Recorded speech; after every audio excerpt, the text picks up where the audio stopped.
Naujas Grabo elektrinis pritraukėjas. Eina jisai su 21 volto akumuliatorium ir 2 padais. Vienas padas yra lygesniem paviršiam, tokiam plytelėm, gali būti šiek tiek graublėtos. Kitas padas jau yra toksai su paminkštinimu, tai jau galima ten visokias lentas nešti ar jau labiau graublėtos. Tai kaip tai veikia?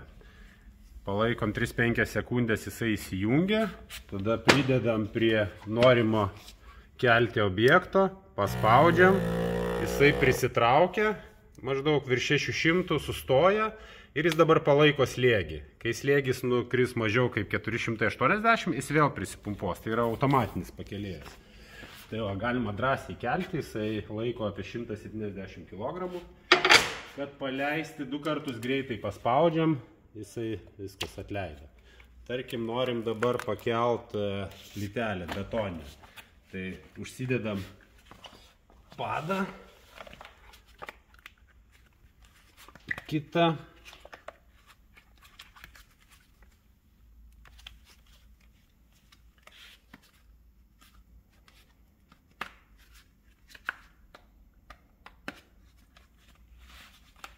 Pasikeitėm padą.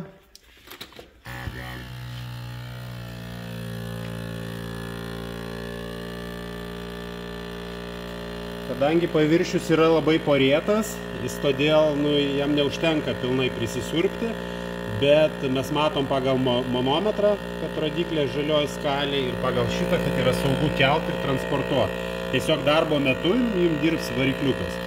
Jeigu būtų mažiau porėtas ar ten kažkoks biškį ilgesnis gaminys, tai pritrauktų ir tada jisai išsijungtų. Va, galima drąsiai nešiot kažką. Atleisti irgi 2 kartus paspaudžiu. Va, viskas.